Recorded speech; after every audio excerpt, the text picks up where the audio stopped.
이번 시간에는 분석을 함에 있어서 크게 영향을 미칠 수 있는 결측치 또는 이상치에 대해서 알아보겠습니다. 크게 영향점, 이상치, 결측치를 이야기할 건데요. 먼저 영향점이라는 단어가 있습니다. 일반적인 정의는 하나의 점이 일반적인 범위에서는 벗어나서 다른 값들과는 크게 다르고 그 점 때문에 전체적인 결과에 크게 영향을 끼칠 수 있는 점이라고 합니다. 영향점은 크게 두 가지로 구분이 되는데요. 하나는 아웃라이어라고 불리는 이상치고요. 또 하나는 레버리지 포인트라고 불리는 지렛점입니다.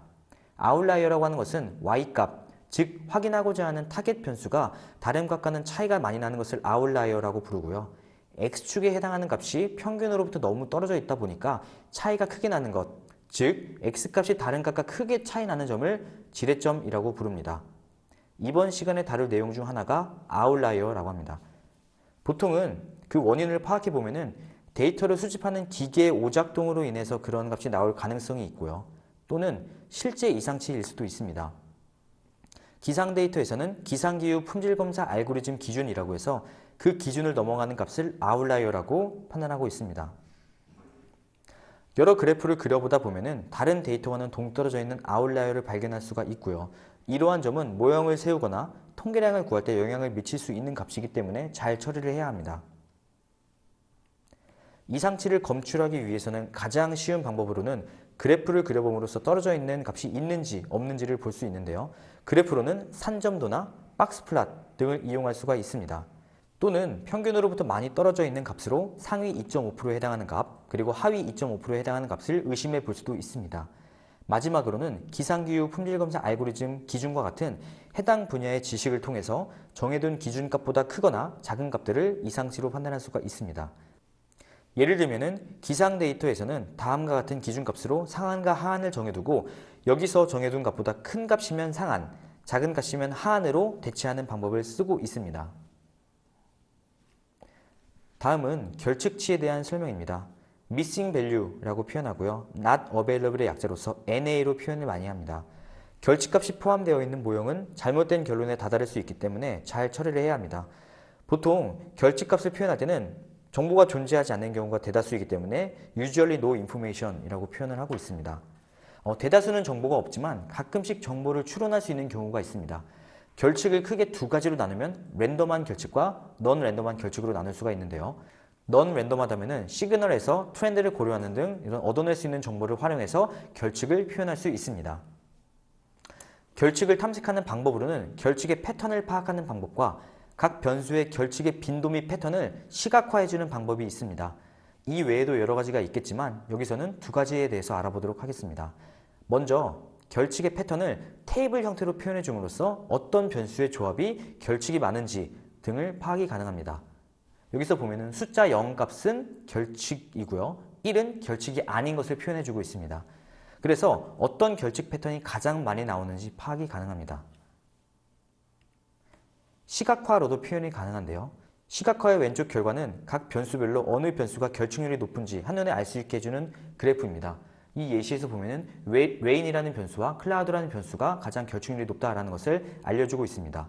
오른쪽 결과를 보면 빨간색이 결측이고 파란색은 결측이 아닌 것을 표현하고 있는데요. 레인만 결측인 패턴이 가장 많고 레인과 클라우드가 결측인 패턴이 그 다음 번째로 많고 마지막 세 번째가 모두 결측이 아닌 값이 이 정도가 존재한다라는 결과를 표현하고 있습니다. 그렇다면 과연 어느 정도 결측일 때 어떻게 처리해야 하는가도 큰 문제인데 사실 명확한 가이드라인이 있는 건 아닙니다. 하지만 통계에서는 일반적으로 이 헤어라는 책에 보면은 다음과 같은 가이드라인을 제시하고 있습니다. 10% 미만이라면 삭제를 하고 10%에서 20%라면 여러 가지 모형을 만들거나 핫덱 방법을 이용하라고 제시하고 있습니다. 핫덱이라고 하는 것은 매년 조사해 오던 자료에 대해서 올해 값이 결측이라면 작년 자료를 이용해서 채우는 것을 얘기합니다.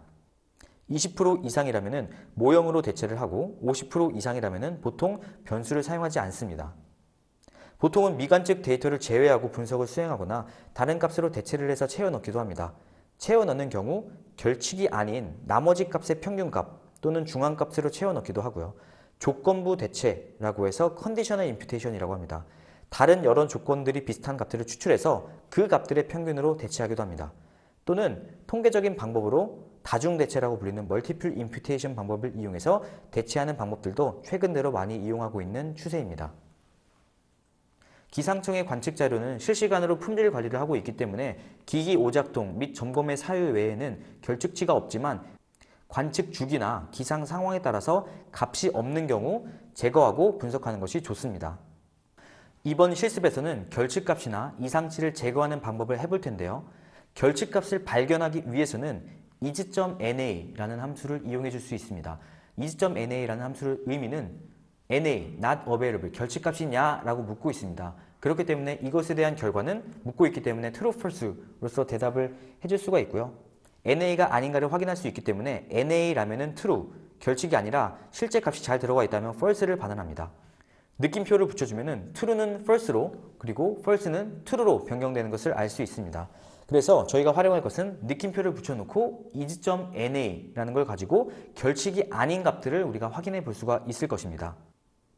보통 R에서는 true에 해당하는 값만을 추출해 주는데요.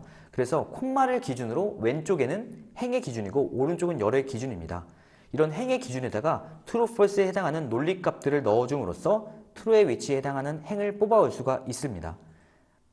만약 전운량이 na인 행을 제외하고자 한다면 이런 식으로 적어주면은 콤마를 기준으로 왼쪽에 적었으므로 행의 기준을 준 것이고 그 기준이 전운량이 na가 아닌 것에만 true를 할당해서 값을 뽑아올 수가 있습니다. 또는 complete.case라는 걸 가지고 할 수도 있는데요. 이 함수는 변수 중에 하나라도 결측이 없으면 true 아니면 false를 반환해주는 논리 연산자입니다.